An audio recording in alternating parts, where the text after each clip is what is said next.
안녕하십니까.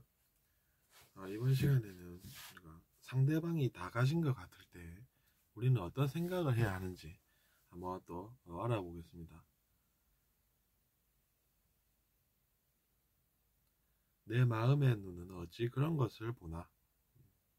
차라리 아름답다고 생각하는 것을 볼 때다. 왜냐하면 그런 것이 보이면 내가 손해니까. 누군가가 그런 것을 보라고 강요하지도 않는 현실을 직시할 때다. 그런 것을 누리자. 또 왜 그런 현상이 일어날까를 하면 살펴보아야 진정으로 자유로워지겠지. 영혼들은 그런 짐을 해결하기를 바라며 어쩌면 배워가며 살고 있지 않나.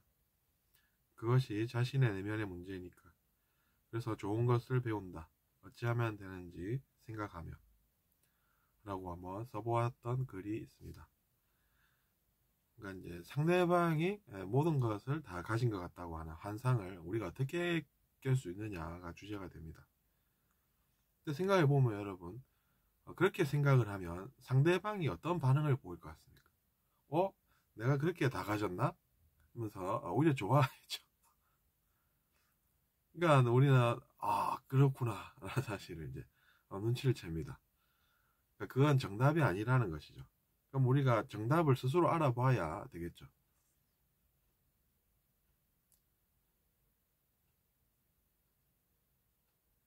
그러니까 그런 것이 어떻게 보면 보인다 이렇게 표현할 수도 있습니다. 나는 그런 것을 보려고는 하지 않는다. 하지만 그냥 그런 것이 보인다. 어떻게 해야 되나라고 하는데 그것도 같은 이야기입니다. 근데 중요한 것은 누군가가 우리 보고 그런 것을 보라고 강요하지도 않고 우리가 그런 생각을 하고 그런 이야기를 하고 다니면 그 사람은 오히려 좋아한다는 사실입니다. 그러면 누가 노력을 해야 되겠습니까? 자기 자신이 노력을 해야 그런 생각을 자기 자신이 안 하게 되겠죠. 자기 자신이 일단 변해야 된다는 걸 알 수 있습니다. 그렇기 때문에 우리는 내가 지금 뭔가를 알아야 되구나 라면서 이제 깨달아야 된다는 이야기죠. 눈치채야 된다는 이야기입니다. 그런 깨달음이 있다라고 하면 그런 어리석은 행동을 안 하겠죠. 왜냐면 그 사람이 다 가진 것 같아 이러면 그 사람이 오히려 좋아하고 그러면 나는 또 이게 아니구나 이렇게 이제 또 절망하고 그렇게 되는 것인데 그게 뭐가 좋겠냐는 것이죠.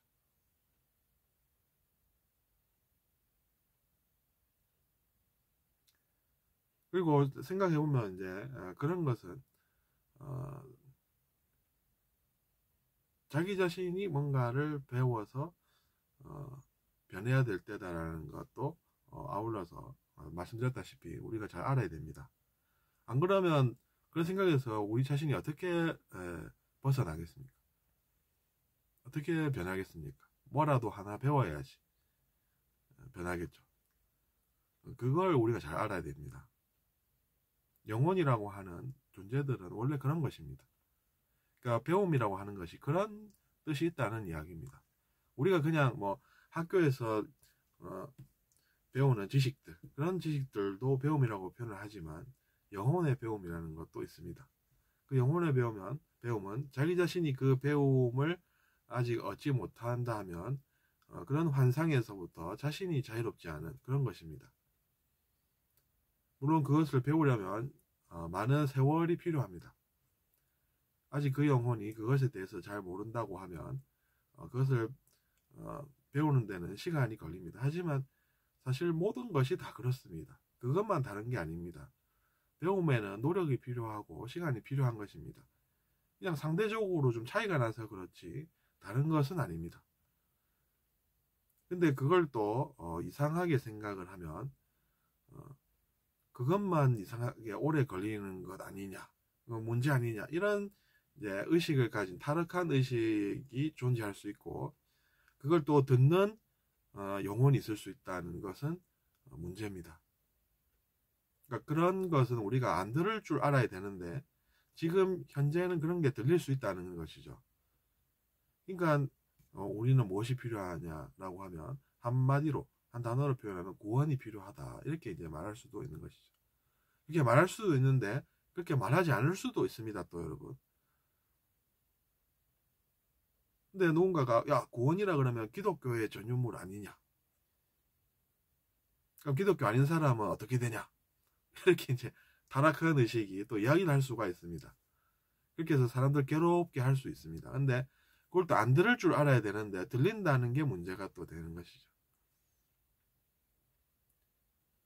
그러니까 우리는 이제 그런 것을 일깨울 필요가 있고 자유로워지는 이야기를 할 필요가 또 있어지는 것이죠. 있게 되는 것입니다. 그래서 제가 이런 이야기를 여기서 이렇게 하고 있는 것입니다. 그래서 여러분은 그런 이제 타락한 의식의 목소리를 안 들을 수 있는 그런 상태가 필요하다라는 것이고 다른 것이 아닙니다. 그리고 또 남이 있다는 환상도 마찬가지입니다. 남이 있다는 환상을 가지면 자기 자신도 타락한 의식과 비슷한 행동을 하게 되어서 자기 자신이 그것으로 또 잘 안 되는 그런 경험을 하게 됩니다. 시간이 지나보면 알 수가 있습니다. 근데 남이라고 하는 환상이 사라지면 그렇지가 않기 때문에 자신도 타락한 의식을 소유하지 않을 수 있습니다. 타락한 의식을 자기 자신이 소유하지 않을 수 있다는 것은 축복입니다. 타락한 의식을 가져야만 하는 그 상태가 문제입니다. 그것으로 자기 자신도 타락한 의식이 되고 그렇게 해서 그 자신도 문제가 생기게 됩니다. 그러니까 우리가 그런 여러 가지 환상에서 벗어나는 그런 일깨움이 필요하다는 것이고 그것을 우리가 또 배움이라는 단어로 표현할 수가 있다는 것입니다. 어쨌든 저는 그런 것들을 느낍니다. 그래서 그런 안타까운 모습들을 보면서 이런 시간도 필요하겠구나 하는 것이죠. 이번 시간은 여기까지입니다.